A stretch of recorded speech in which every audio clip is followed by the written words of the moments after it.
بعظيم شريعته وأسعدنا بتبع أفضل رسوله.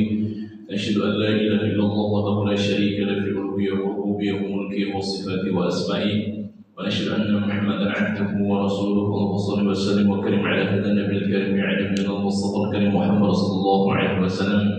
السلام عليك يا سيدي يا أبتي يا رسول الله.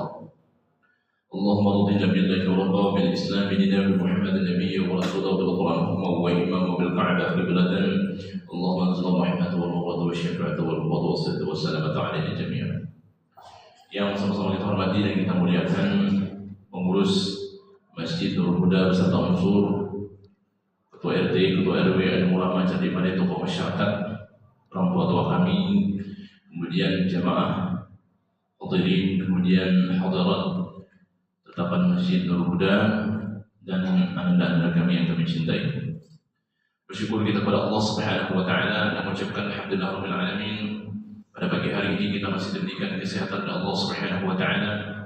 Pada kesempatan pagi hari ini Allah Subhanahu wa taala mengizinkan kita semua untuk hadir melaksanakan salat subuh berjamaah, dilanjutkan dengan mendengarkan tausiah. Tanpa izin dan kehendak daripada Allah Subhanahu wa taala, maka tak akan terjadi hal ini. Banyak orang yang berada di sekitar masjid yang kemudian tertidur dalam halapnya, indah dalam mimpinya, lupa untuk bersama-sama hadir di masjid ini. Tapi ada beberapa orang pilihan yang Allah kehendaki kemudian hadir, dan mudah-mudahan Allah Subhanahu wa taala menjadikan ini sebagai asbab dipermudahkan masuknya ke dalam surganya Allah Subhanahu wa taala. Amin. Dipanjangkan umurnya, amin. Dimurahkan rezekinya, amin. Segala sesuatu hajatnya mudah-mudahan Allah Subhanahu wa taala ijabah, amin ya rabbal alamin. Berselawat kita kepada baginda Rasulullah sallallahu alaihi wasallam, mengucapkan Allahumma shalli ala sayyidina Muhammad. Assalamualaikum ya sayyidi ya Rasulullah. Bagi berkat Allah Subhanahu wa taala, pada pagi hari ini kajian kita mengulang kaji saja. Artinya kajian ini pasti berulang karena kita akan bertemu dengan bulan suci Ramadan. Tema Ramadan itu saja. Apalagi banyak kajian subuhnya, majlis taklimnya ada, kemudian kajian umumnya juga ada di bulan suci Ramadan. Dan lagi nanti ada santapan rohani Ramadan, itu juga ada. Ustaz-ustaz itu lancar bicara, jam terbangnya banyak, itu juga tema yang dibawanya. Jadi satu masjid dengan masjid lain itu sama aja. Nah, berarti pagi hari ini kita mengulang kaji. Alhamdulillah, kalau bisa bertambah ilmunya. Kalau sudah ada sebelumnya, tinggal menguatkan. Kalau sudah kuat, tinggal tingkatkan. Yang sudah meningkat, diistiqomahkan. Bapak Ibu Allah Subhanahu wa taala, bulan suci Ramadan yang sudah kita lalui berapa malam, Pak? 5. Berapa malam? Sudah kita lewati beberapa malam. Berarti puasanya sudah berapa hari? 2 hari. Sudah bersyukur pada Allah? Belum saja. Kemarin pertama masuk bulan suci Ramadan, pas azan maghrib Allahu Akbar, siapa yang mengucapkan alhamdulillah rabbil alamin? Mungkin lupa, karena yang terpikirkan itu adalah belanja dapurnya. Harusnya kalimat yang diucapkan pertama adalah alhamdulillah rabbil, karena ada orang yang berniat untuk bertemu bulan suci Ramadan, tak masuk, tak bertemu bulan suci Ramadan. Petang itulah habis nyawanya. Atau sepekan sebelumnya meninggal dunia. Duduk-duduk begini, nyantai-nyantai, nyender, tidur selamanya rupanya. Padahal sebelumnya Allahumma barik lana fi Sya'ban wa balighna fi syahr Ramadan. Atau dimundur lagi, Allah barik lana fi Rajab wa Sya'ban wa balighna Ramadan. Tak bertemu. Nah, kita bertemu masuk bulan Ramadan. Sudah 2 malam kita melaksanakan, 3 malam kita melaksanakan sholat tarawih. Sudahkah lisan kita itu mengucapkan alhamdulillah? Kalau belum, sekarang mengucapkan alhamdulillah. Nah, kalau lupa, berarti kalau masih ingat alhamdulillah rabbil alamin. Baru ingat saya Ustaz, sekarang mengucapkan alhamdulillah rabbil alamin. Terima kasih Allah telah Engkau anugerahkan umur yang panjang sehingga Engkau bisa beramal di bulan suci Ramadan. Tapi menurut Allah Subhanahu wa taala, kalau kita tengok puasa Ramadan ini, kalau kita perhatikan betul, Allah Subhanahu wa taala itu mengajarkan bagi kita, Rasulullah SAW itu memberikan pelajaran hebat kepada kita bersama. Di malam hari bulan suci Ramadan, coba kita tengok dari selesai sholat Isya yang kita kerjakan apa? Sholat Qiyamul Lail, tarawih. Siap tarawih, tadarusan, ya, yang doa-doa itu bersama dengan sholat itu. Tadarus ya. Ada lagi nanti masjid sholat tahajud barengnya. Nanti setelah sholat tahajud ada lagi kajian subuhnya full. Nanti ada lagi kelompok komunitas taksinnya. Ada lagi nanti berbagi takjilnya. Pokoknya bulan suci Ramadan ini yang dilakukan rata-rata amaliyah. Di malam harinya kita lakukan berbagai macam amaliyah khusus. Di siang harinya, di siang hari bulan suci Ramadan, Allah perintahkan kita untuk puasa Ramadan. Coba kita tengok. Puasa Ramadan ini orang dilarang untuk tidak makan, tidak minum, tidak berhubungan suami istri. Meskipun sama. Tak makan, tak minum ini, kalau kita teruskan, lanjutkan terus, menyebabkan orang meninggal dunia. Tak makan sehari, lemah. Tak makan 2 hari, loyo. Tak makan 3 hari, dirawat.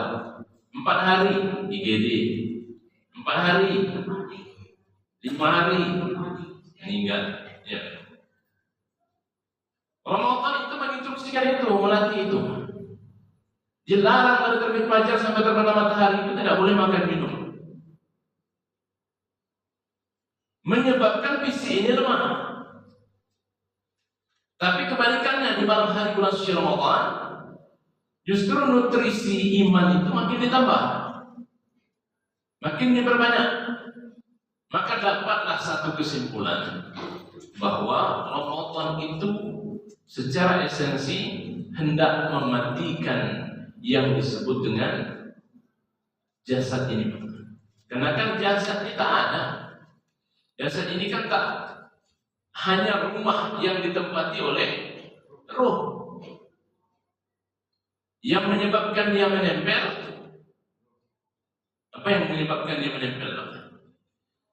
Sehingga ketika dilepas, seseorang itu disebut dengan jenazah. Apa menyebabkan dia menempel? Ya, apa menyebabkan dia hidup? Nah, yang bisa jawab, ini kasih sepeda banyak. Ya kan? Kalau dicabut, terpisahlah antara ruh dan kullu nafsin dha'iqatul wa innama tuwaffawna ujurakum yawmal qiyamah. Kullu nafas. Orang meninggal itu bernafas apa? Kalau bernafas orang meninggal, tak ada yang memandikan. Yang memandikan, betul wujudnya. Nah, hidup lagi lumayan. Nafas itu dalam bahasa kita nyawa. Nyawa itulah menyebabkan roh dan jasad itu menyatu. Ketika dipisah, ditarik sama Allah.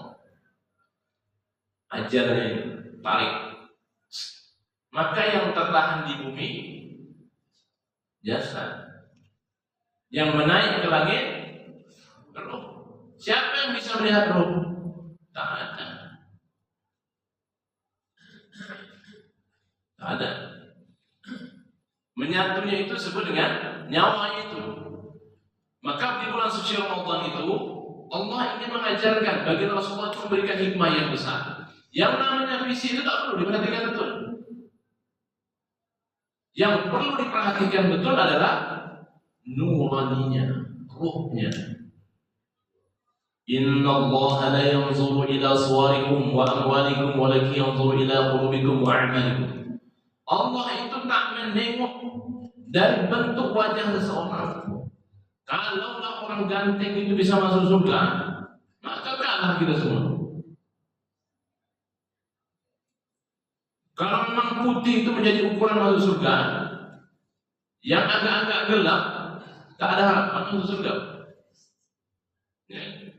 Kalaulah ukuran ganteng tinggi putih masuk surga, maka yang kecil-kecil, yang tumbuhnya ke samping, tak ada harapan. Maka disebutkan Inna Allah la yanzuru ila suwarikum. Allah tak menengok bentuk tubuhmu seperti apa. Mau tinggi ke, mau besar ke, mau putih ke, mau hitam ke, mau ganteng ke, mau jelek ke. Tak mau tengok itu. Wa amwalikum, dan Allah juga tidak menengok banyaknya harta kamu. Mau kaya ke, mau miskin kok, mau papa ke. Walakin yanzuru ila qulubikum. Allah itu menengok pada hati nuraninya. Nah, Ramadan ini mengajarkan ingin menghidupkan, membeningkan, mencahayakan hati nurani. Walakin yanzuru ila qulubikum wa a'malikum. Allah itu menengok pada hati dan amal. Itu menjadi standar ukurannya. Atau dalam Quran disebutkan inna akramakum indallahi atqakum. Yang Allah tengok itu takwa. Makanya dalam Quran disebutkan ya ayyuhalladzina amanu kutiba alaikumus shiyam kama kutiba 'alal ladzina min qablikum la'allakum. Nah, itu dia. Kenapa tak takut ujungnya? Itu tadi Allah ingin menghidupkan di bulan suci Ramadan ini nurani setiap orang yang beriman. Handphone itu mesti dicas. Kalau tak dicas, baterainya low. Kalau baterainya low, layar gelap. Makin digunakan, lama-lama mati. Dicas oleh Allah. Kapan ngecasnya itu? Turbonya itu kapan? Ramadan turbonya. Diberikan nutrisi yang luar biasa bagi nurani. Supaya apa? Supaya fungsinya itu kembali normal. Bisa digunakan untuk nelpon, internetan, nonton dan lain sebagainya. Ramadan ini untuk ngecasnya. Nah, kalau Ramadannya diabaikan, kapan lagi ngecasnya? Harian banyak yang ditinggalkan. Pekanan Jumat pun sempat. Bulanan puasa sunnah pun tak dikerjakan. Ramadan setahun sekali pun turbo casnya pun tidak dia. Kapan lagi meningkatkan imannya? Nah, ini peluangnya bulan suci Ramadan. Maka la'allakum tattaqun. Dibuat di bulan suci Ramadan, Allah hendak seolah-olah hendak mematikan fisik kita. Tapi di malam hari bulan suci Ramadan, Allah ingin menghidupkan, memberikan nutrisi penuh pada hati nurani kita. Supaya apa? Supaya link komunikasi dengan Allah itu lancar dalam ikatan takwa itu. Bagaimana Allah Subhanahu wa taala? Maka yang diseru dalam perintah ibadah puasa Ramadan itu adalah orang-orang yang telah beriman. Ya ayyuhalladzina amanu. Wahai orang-orang yang telah beriman. Orang-orang yang telah mempercayai Allah Subhanahu wa taala sebagai Rabbnya. Maka orang ini yang dipanggil Allah untuk melaksanakan ibadah puasa Ramadan. Jadi kalau ada keluarga kita yang terpanggil untuk melaksanakan ibadah bulan suci Ramadan, puasa Ramadan, berarti imannya masih ada. Karena yang Allah sebut itu adalah orang yang beriman. Ternyata di bulan suci Ramadan dia berpuasa. Berarti imannya masih ada. Masih ada di sisi Allah Subhanahu wa taala. Masih Allah kuatkan hati nurani. Maka orang yang beriman ini sebelum-sebelumnya memang harus dilatih supaya nanti Ramadannya itu melahirkan pribadi yang bertakwa kepada Allah Subhanahu wa taala. Innamal mu'minuna alladzina idza dzukirallahu wajilat qulubuhum. Orang yang beriman itu hatinya itu teduh, bening. Kalau menyebut nama Allah itu tenang hatinya. Ala bi dzikrillah tatma'innul qulub. Menyebut nama Allah itu tenang, bahagia, lepas segala pelik kehidupan. Kalau Bapak Ibu tak usah ini, ambil saja waktu subuh. Siap sholat subuh, Coba bapak-bapak berdiri di tanah yang kosong. Pagi Pak ya. Coba hirup udaranya. Tenang. Tenang. Atau duduk saja depan rumah. Mendung. Tenang kan? Kalaulah meditasi itu saja bisa menghantarkan seseorang menjadi tenang, apatah lagi kalau dia bermeditasi itu dengan menyebutkan nama Allah. Maka banyak penyakit itu yang bisa disembuhkan.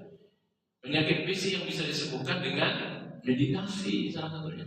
Meditasi kita adalah Allah. Allah tahajud itu meditasi terbaik kita. Subuhnya zikir. Itulah obat terbaik. Maka yang pertama itu disebutkan innamal mu'minuna alladzina idza dzukirallahu wajilat qulubuhum. Orang beriman itu kalau hatinya itu disebut nama Allah, gemetar hatinya.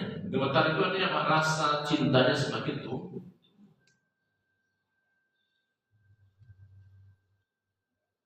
Innamal mu'minuna alladzina idza dzukirallahu wajilat qulubuhum wa idza tuliyat 'alaihim ayatuhu zadatuhum imana wa 'ala rabbihim yatawakkalun.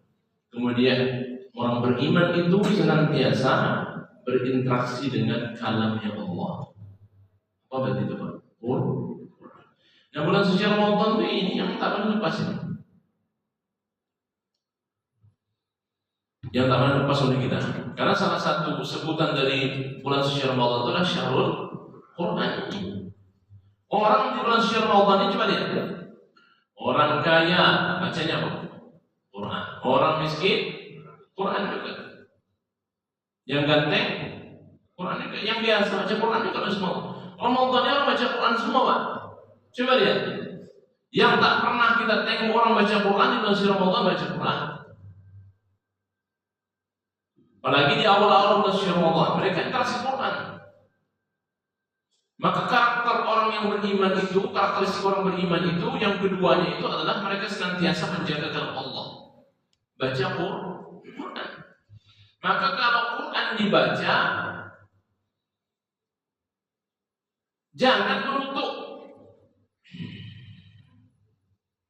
atau mendengarkan bacaan Quran. Jangan menutup. Apalagi di musim Ramadan ini. Kalau zuhurnya agak lumayan lama imamnya jangan menutup. Bisa jadi imamnya baca Yasin. Zuhurnya. Ya, kalau imamnya agak lama zikirnya jangan menutup.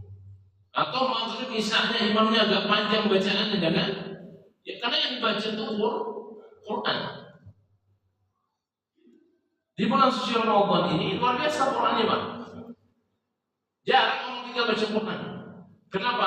Karena orang ingin memperbanyak pahala di bulan suci Ramadan. Salah satunya merebut setiap huruf kebaikan yang dilahirkan dari huruf-huruf Al-Quran itu.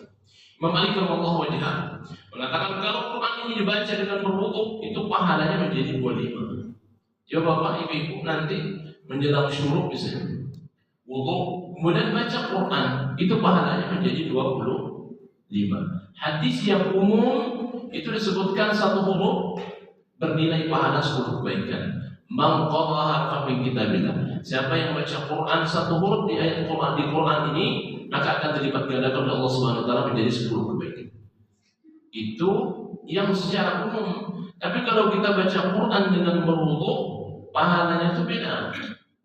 Dalam sholat beda. Berdiri pahala satu hurufnya menjadi 100. Nah, jadi jangan menutup kalau imam itu bacaannya agak panjang. Jangan marah. Jangan besok tak datang lagi. Kalau satu hari misalnya baca ayat pertama itu Al-Baqarah 1 lembar,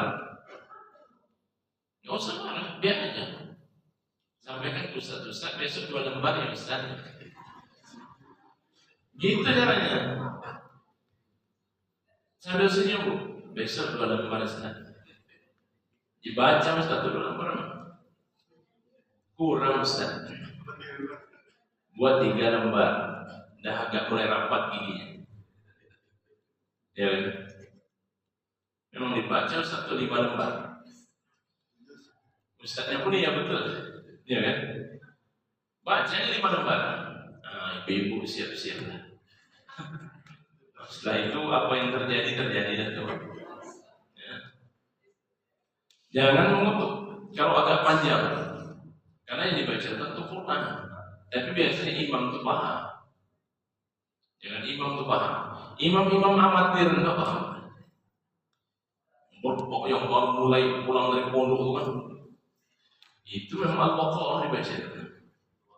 Nah ini yang menyebabkan ibu-ibu itu makin mencintai dia.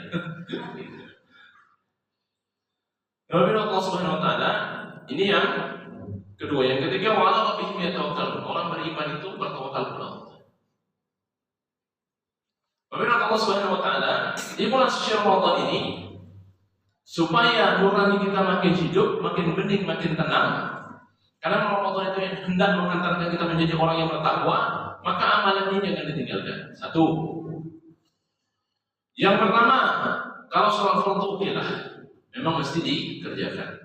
Sholat sunnah, ini peluang yang luar biasa untuk membeningkan hati nurani.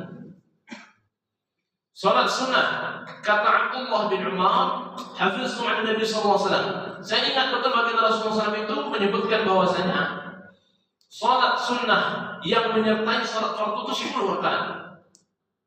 Berapa Pak? 10 rakaat dari Abdullah bin Umar. 2 rakaat qabla zuhur, wa rakaat ba'daha. Kemudian 2 rakaat setelahnya. Sholat zuhur berarti ada qabliyah dan ba'diyah. Kemudian sholat asar ada ba'diyahnya Pak. Berarti ada qabliyah. Maghrib ada ba'diyah atau qabliyah? Ada sebagian masjid pakai qabliyah menggunakan dalil Quran, dalil hadis Nabi, taklid. Ada yang mengerjakan ambil ba'diyah saja. Kemudian isya qabliyah ba'diyah atau ba'diyah saja? Ba'diyah. Subuh qabliyah subuh pas 10. Kalau mau tambah lagi boleh, tengok dulu. Kalau di masjid tersebut ada qabliyah maghribnya, kerjakan. Tapi kalau misalnya masjid itu nggak ada qabliyah maghribnya, jangan kerjakan. Asal nunggu dia ya kita. Datang nggak lama boleh. Depannya sholat qabliyah. Kita tengok jam lama kita ampun sholatnya, ya kan? Nah kalau di masjid tersebut ada qabliyah maghribnya, kerjakan. Kalau tak ada. Kalau Isya biasanya cenderung kita mengambil qabliyah. Ada qabliyahnya. Tapi sebenarnya yang dianjurkan itu adalah ba'diyahnya. Tapi di bulan suci Ramadan ini hajar saya semua Pak. Kerjakan itu pahalanya luar biasa. Ini yang pertama, yang menyertai sholat fardu jangan ditinggalkan. Yang kedua, afdhalus shalah ba'dal fardhu sholatul lail.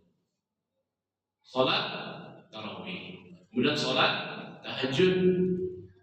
Jangan pernah mengatakan diri beriman kepada Allah kalau tahajudnya tidak rutin. Pertanyakan iman kita kalau tahajudnya tidak pernah dikerjakan. Karena bagi Rasulullah, kemudian Rasulullah sebelum kita itu rata-rata mengerjakan sholat malam. Wa minal laili fatahajjad bihi nafilatan lak 'asa an yab'atsaka rabbuka maqaman mahmuda. Kalau mau Allah angkat derajatnya, Allah muliakan dia, sholat tahajud. Boleh 2, boleh 4, boleh 6, boleh 8. Yang paling penting tengok dulu nanti ketika sholat tarawih bersama imam itu sudah ditutup dengan witir atau tidak. Kalau sudah ditutup dengan witir, nanti tahajudnya jangan pakai witir lagi. La witrona fi lail, tidak ada witir dalam semalam itu 2 kali. Jadi jangan witir lagi nanti ketika tahajud. Bagi yang sudah terlanjur, mudah-mudahan dimaafkan. Jadi kalau sudah tahajud, kalau sudah witir bersama imam di sholat tarawih, tahajudnya nggak usah pakai witir lagi. Tapi kalau bapak ibu pulang ketika rakaat ke-8 atau rakaat ke-20, bapak ibu pulang tanpa mengerjakan sholat witir, maka tahajud nanti di rumah pakai witir. Karena dalilnya jelas, la witrana fil lail. Tidak ada witir dalam semalam itu 2 kali. Witir itu cuma dikerjakan 1 kali. Berapa rakaat Ustaz? Seringan-ringannya 1 rakaat. Nah biasa kalau kita di sholat tarawih itu ada yang gabung 3, ada yang pisahkan lagi. Ada 2 plus 1, ada langsung 3. Di sini sholat tarawihnya berapa kali? 23. Mantap. Masih 1 jam nih Pak ya. 23 ya? 11 tapi selesainya jam 11. 11, witirnya gabung atau pisah? Nah, gabung. Kita kan paling simpel aja biasa. 4 salam langsung 4 rakaat 1. Jadi 2 salam. Makan mantap. 2 salam. Selesainya sekitar jam 10-11 saja. Hajar pun bisa kali 1 juz 1 malam. Ya. Menurut Allah Subhanahu wa taala, ini dia. Tahajud itu jangan lupa. Kalau kita mengatakan diri beriman, nah ibadah sunnah yang mesti diistiqomahkan adalah sholat tahajud. Belum lagi iman itu baik kalau tahajudnya masih luput oleh dirinya. Ini amaliyah yang sering dikerjakan oleh orang-orang saleh dan luar biasa. Tahajud, kemudian setelah tahajud, rentetan tahajud bolehlah. Kalau mau sholat taubat di situ boleh, kemudian hajat juga boleh. Subuh ini kena penyakitnya nih. Dia ikut tahajud bareng, pulang sholat subuhnya di penyakitnya. Sholat sunnah dia kerjakan di masjid, sholat waktu dia tinggalkan. Gimana salah? Sholat subuh itu di masjid, tahajud itu di rumah. Maka dalam hadis coba kita perhatikan, bagi Rasulullah SAW itu qobliyah maghrib. Qobliyah misalnya qobliyah isya misalnya, atau ba'diyah isya. Rasulullah mengerjakan di rumah atau di masjid? Di rumah. Karena Rasulullah sebetulnya rumahnya samping masjid. Nah kalau bapak ibu jangan di rumah lagi. Ustaz, saya mengamalkan hadis Ustaz. Maka sholat ba'diyah isya itu saya kerjakan di rumah. Dukun nanti. Karena kalau sudah di rumah itu banyak aja. Baru buka pintu suami mereka. Bisnisnya sudah lupa nanti sholat isyanya, kecuali rumahnya dekat macam Ustaz Wan ini. Jadi kalau Ustaz Wan langsung balik, biar saja berarti dia sholat di rumahnya. Kalau rumahnya dekat, di rumah 3 kilo, sosok pulang mengamalkan hadis itu, lupa nanti masa rumah. Nah itu dekat rumahnya. Kalau rumahnya jauh ya di sini saja lebih aman. Rumah 6 kilo, sepulang sholat ba'diyah isya di rumah, bahaya dia. Menurut Allah Subhanahu wa taala, dari sholat sunnah yang menyertai sholat fardu, kemudian sholat tahajud, sholat subuh berjamaah. Sholat subuh berjamaahnya yang kita kerjakan bukan subuhnya, karena subuh dah biasa kita kerjakan. Yang kita ambil itu adalah syurutnya. Kalau ada waktu dan tidak terdesak oleh pekerjaan di pagi hari, sholat ini mesti diambil atau duha di awal waktu. Ka'ajri hajjatin wa umratin qala tamatan. Orang yang mengerjakan sholat subuh berjamaah, setelah sholat subuh dia baca Quran, tenang-tenangkan dirinya, zikir kepada Allah, kemudian masuk waktu syuruk, dia sholat syuruk 2 rakaat, maka ka'ajri hajjatin wa umrah, seperti melaksanakan ibadah haji dan umrah. Berapa tahun antri haji sekarang? Pak, yang sudah daftar berapa tahun? Ambil kursi 25 juta. Berapa tahun antrinya? Nah, kita bisa ambil pahala itu, bukan berarti meninggalkan Pak ya. Bukan berarti meninggalkan. Ambil ka'ajri hajjatin itu dengan melaksanakan sholat setiap pagi, berarti kita bisa mendapatkan pahala haji. Dan kalau saya kerjakan di rumah gimana Ustaz? Tak masuk hitungan. Subuhnya mesti berjamaah, hadisnya 1 itu, bukan hadis terpisah. Saya kebetulan Ustaz rumah agak dekat, jadi subuh saya ambil di sini. Subuh saya kerjakan di rumah, syuruk saya kerjakan di masjid. Tak masuk hitungnya. Atau sholat subuh di rumah saya zikir juga Ustaz, karena nonton TV saya Ustaz. Waktu syuruk saya kerjakan syuruk. Tak dapat pahala ka'ajri hajatin ummatin. Dapat pahala sholat sunnah duha biasa. Jadi yang kalau mau ka'ajri hajatin, subuhnya berjamaah. Selesai sholat subuh berjamaah, tidak bercerita tentang masalah dunia, menunggu atau syuruk, tidak. Tsumma qa'ada yazkurullah. Kemudian dia duduk zikir kepada Allah, zikir baca Quran, sholawat dan sebagainya sampai terbitnya matahari. Lewat waktu 15 menit baru dikerjakan sholat syuruknya. Nah ini yang ka'ajri hajatin. Hadisnya satu, tidak terpisah. Jadi kalau mau dikerjakan di rumah, itu namanya duha biasa. Itu kalau kerjakan di masjid, subuh, nunggu, kemudian sholat 2 rakaat, ka'ajri hajatin ummatin. Ketika sholat subuh tadi kerjakan yang 2 rakaat sebelum subuh, itu upayakan.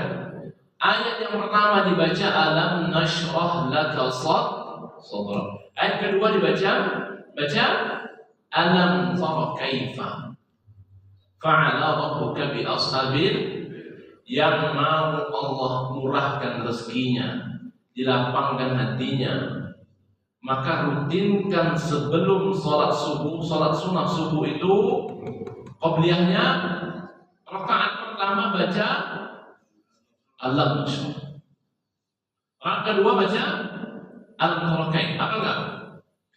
Alam nashrah laka sadrak. Memang beda majusan. Apa semua? Alam tara kaifa fa'ala rabbuka bi ashabil fil. Baca itu Allah murahkan rezekinya. Setiap qobliyah subuh. Kemudian selesai sholat fardu, pegang dada sebelah kanan. Baca alam nashrah laka sadrak 11 kali. Allah mudahkan segala urusannya, Allah sehatkan badannya. Kan bisa sebentar Pak? Alam nashrah. Memang lama itu.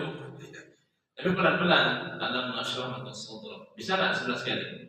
Bisa. Nah ini aja dibawa balik Pak.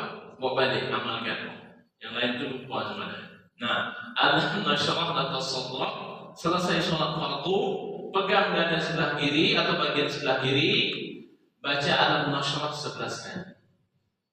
Sholat subuhnya, qobliyahnya itu rakaat pertama baca alam nashrah, rakaat keduanya baca alam tarakain.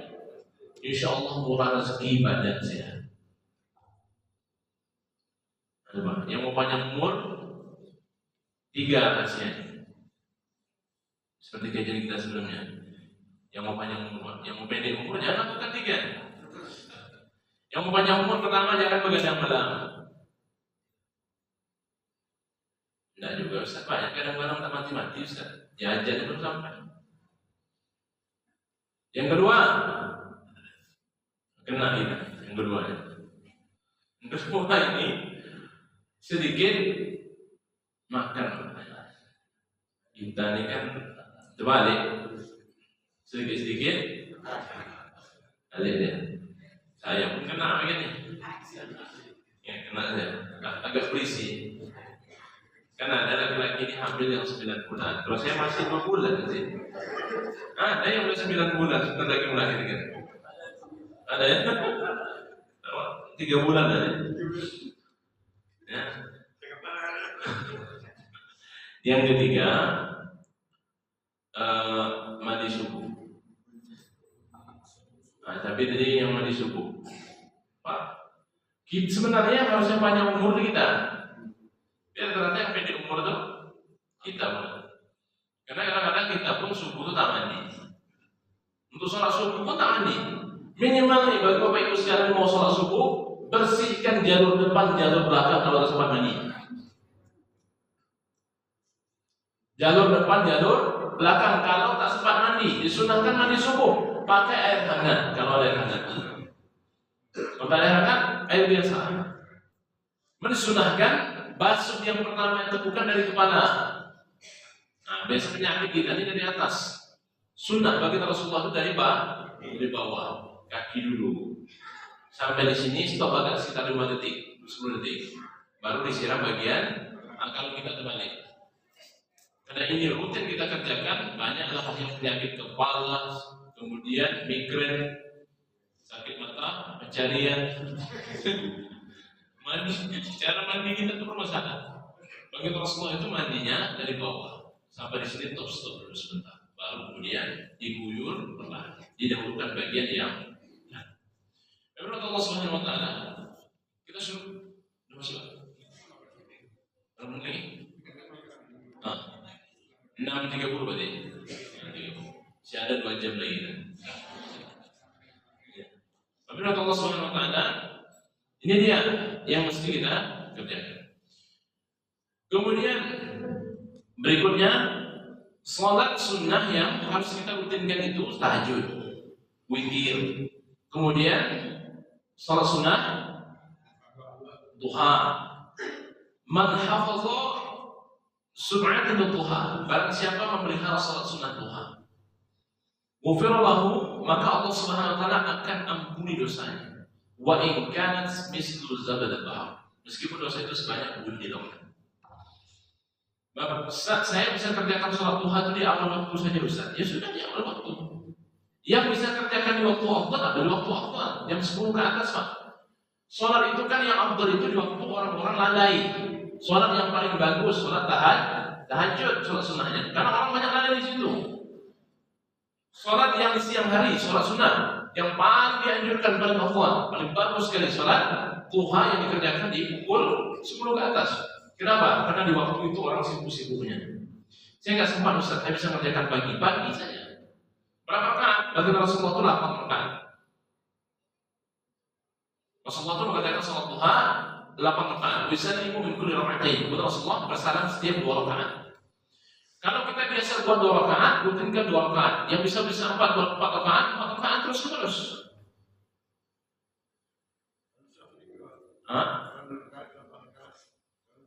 Ibadah yang paling bagus itu adalah ibadah yang rutin meskipun bilangannya sedikit.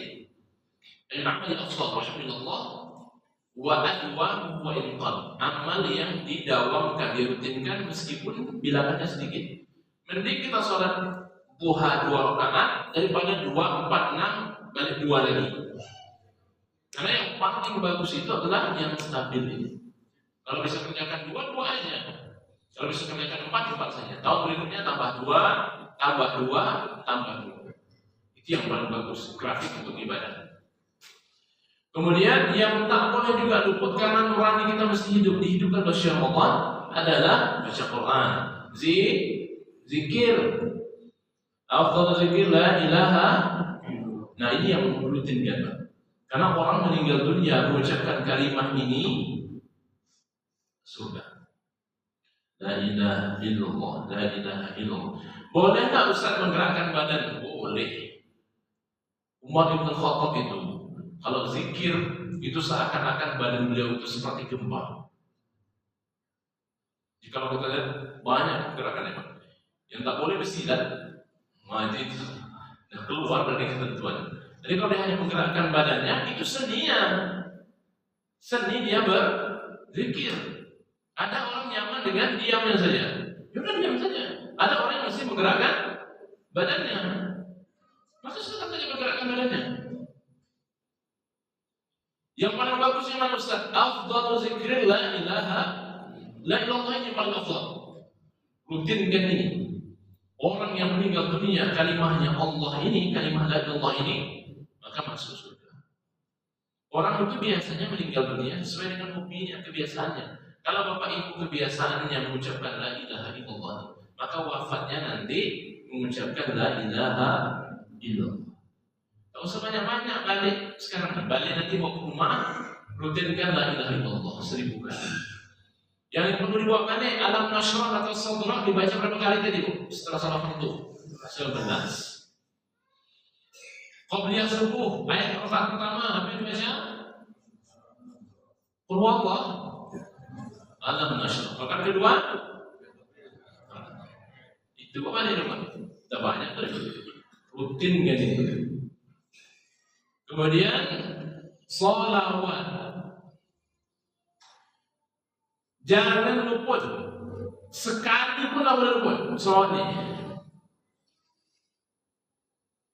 Mau buat 100 boleh, mau dibuat 50 pun boleh. Yang bernada boleh, tak bernada juga boleh. Sayyidina boleh, tak pakai sayyidina pun juga boleh. Tapi orang kita timur biasanya pandai menghormati orang tua, pandai menghormati orang yang mulia. Maka Allahumma sholli ala sayyidina, pakai sayyidina. Kalau boleh saya anjurkan pakai sayyidina. Karena bapak panggil saya Akan saja tuh Ustaz ya. Nah, ada manggil Akan di sini. Hai Akan saya kan Ustaz Akan kan? Kenapa panggil Ustaz itu? Untuk memuliakan, menghargai. Saya aja panggil Ustaz. Bagaimana panggil Rasulullah? Masa Allahumma sholli ala Muhammad? Siapa kita? Allahumma sholli ala Sayyidina. Jangan sebut Rasulullah Muhammad. Pakai Sayyidina atau baginda. Emang kita nyebut ayah kita sebut nama? Enggak kan? Kita sebut abah, ayahda, apa lagi? Terserah lah. Betul ya? Kita tidak sebut nama ayah kita, emak kita. Kita memuliakan, menghargai orang tua. Bagi kita Rasulullah juga demikian. Jangan sebut Muhammad, Sayyidina Muhammad. Maka selalu juga demikian. Allahumma sholli ala Sayyidina Muhammad. Maka terapkan dalam kehidupan yang perlu dibawa balik ini. Ibu-ibu buat minum Bismillahirrahmanirrahim. Allahumma sholli ala Sayyidina Muhammad. Bapak pakai pakaian Bismillahirrahmanirrahim. Allahumma sholli ala Sayyidina. Bapak hidupkan motor Bismillahirrahmanirrahim. Bismillahirrahmanirrahim. Allahumma sholli ala Sayyidina. Pakai peci Bismillahirrahmanirrahim. Allahumma sholli ala Sayyidina. Mau minum Pak? Malam hari? Bukan sekarang. Minum. Apa yang baca? Bismillahirrahmanirrahim. Minimal Allahumma sholli ala Sayyidina. Ibu yang masak sambil menggoreng itu, Allahumma sholli ala Sayyidina. Yang ngetrika Bismillahirrahmanirrahim. Allahumma sholli ala Sayyidina. Bapak yang bawa mobil pergi keluar ke sana kemari, pergi keluar kota, Bismillah, Allahumma sholli ala Sayyidina. Ini yang lupa kita kan? Ya. Obat tertinggi itu surah Al-Fatihah. Nggak usah ke dokter dulu. Pakai air putih. Jadi setiap kita ini bisa jadi memberikan apa istilahnya? Bisa memberikan obat terhadap diri kita sendiri. Anak bapak ibu yang panas demam tinggi, amalkan ini. Atau suaminya demam tinggi, jangan ke dokter dulu. Bacakan Al-Fatihah sekali, kemudian bacakan Qulna ya naru kuni bardan wa salaman ala Ibrahim. Insyaallah turun siap. Qulna ya naru kuni bardan wa salaman ala Ibrahim ini adalah ketika Nabi Ibrahim dibakar itu. Jadi ketika anak bapak ibu panas, demam tinggi, 38 sekian ke atas, tenang. Ambil air putih, baca Al-Fatihah, salawat, baca Quran. Qulna ya naru kuni bardan wa salaman ala Ibrahim. Minumkan. Buatkan dia kompresnya. Apa? Tak mau pulang juga? Tak mau tidur dia? Dipeluk istrinya. Dipeluk anak. Dipeluk, salawatkan. Coba bisa kalau orang kampung-kampung kita biasanya diayunkan anak itu apa dibaca? Diayunkan. Allahumma sholli ala. Diayunkan mana itu? Baca salawat. Terus nangungnya itu nanggung salat. Ini yang hilang. Anak kita ini tumbuh besar dengan mainannya sendiri. Ada namanya jungkit-jungkit itu apa namanya? Apa namanya? Ada khusus yang jungkit-jungkit dia sendiri, ada musiknya sendiri itu biasanya. Anak itu tidur dengan musik itu lah dia. Ya, kalau dulu dengan selawat itu. Kalau menurut Allah Subhanahu Wa Taala, mungkin demikian kajian kita pada pagi hari ini sudah masuk waktu sore. Nah, ada pertanyaan kira-kira ada? Alhamdulillah, mobil. Assalamualaikum. Saya baca di hadis untuk qobliyah subuh itu, Ustaz yang bilang tadi alam nasrah, alam terakai. Tapi ada juga saya baca untuk qobliyah subuh suratnya kuliah yul kafirun dan kuliah lawan. Yang mana ya? Ya, mana yang afdal? Bacaan dalam salat itu la salat liman lam yaqra bi Fatihatil Kitab. Yang rukun dalam salat itu Al-Fatihah. Surah itu pilihan. Nanti ada hadis Nabi SAW yang menganjurkan untuk baca Qul ya ayyuhal kafirun rakaat pertama, kemudian Qul huwallahu rakaat kedua boleh. Kemudian boleh nggak kalau baca kita alam nasrah boleh. Kalau itu punya ayat langganan sendiri, saya kayaknya rakaat pertama inna a'tainakal kautsar. Yang kedua Qul huwallahu boleh. Karena itu sunnah.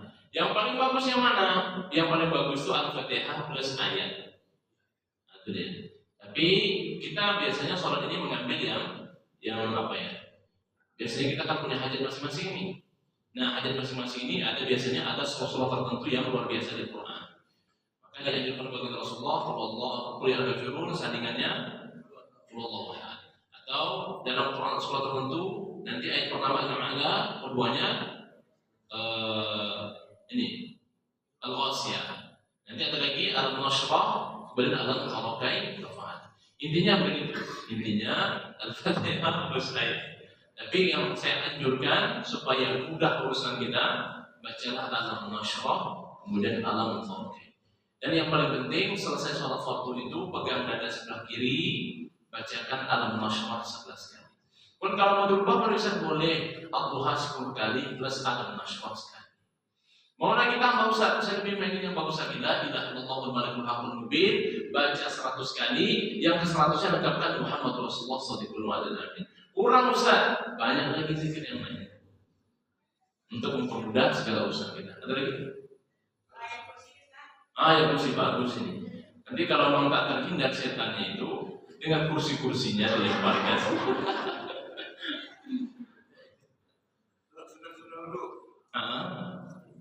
Ya, soal wudu ini orang yang paling masyhur sekali mengerjakan itu adalah Bilal bin Rabah. Bilal bin Rabah ini salah satu sahabat Nabi yang Rasulullah mendengarkan kasutnya di surga. Ditanyakan, kenapa wahai Bilal? Saya masuk surga itu ada dengan kasut engkau dalam surga Allah SWT. Kata Bilal, selesai saya berwudu, saya mengerjakan sholat sunnah. Dan Bilal ini orang yang tak pernah lepas dari wudu. Nah, saking berbiasa-biasa kan kalau kita ada tahan. Sementara kan angin duduk, angin berdiri, angin baring gitu kan. Nah, banyak anginnya ini kan bisa diulang lagi wudunya. Tapi kalau ibu-ibu biasanya kalau sudah pakai segala sesuatu yang ada di muka, wudu itu kalau bisa ditahan sampai beberapa kali sholat. Karena repot itu nanti kan. Itu dia.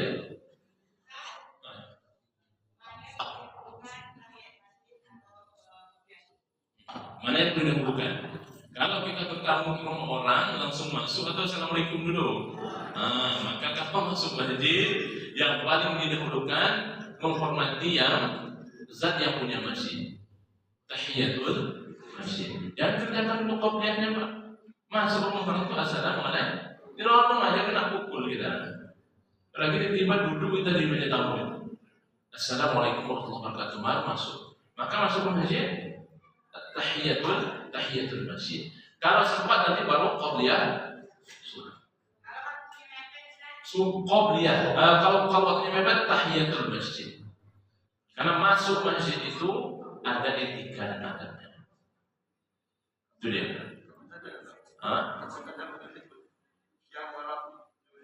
Ya kalau sudah mengerjakan misalnya Bapak Ibu bukan setiap kali masuk masjid tahiyatul masjid ya. Misalnya tadi sebelum sholat subuh tahiyatul masjid. Ke kamar mandi tahiyatul masjid lagi tidak. Itu sama kayak ibu-ibu, permisi bu, kamar mandi sebentar. Masuk tuh nanti enggak lagi. Artinya nanti jeda lagi berikutnya. Kalau nanti keluar, balik lagi untuk melaksanakan sholat zuhur, nanti ada qobliyah. Sebelum qobliyah itu maka kerjakan tahiyatul masjidnya. Bukan setiap kali masuk masjid tahiyatul masjid, bukan. Kemudian Allah SWT mungkin demikian ini kita pada subuh hari ini, mudah-mudahan bermanfaat untuk kita semuanya. Secara khusus untuk kami pribadi. Subhanallah bihamdika asyhadu an la ilaha illa anta astaghfiruka wa atubu ilaik. Assalamualaikum warahmatullahi wabarakatuh.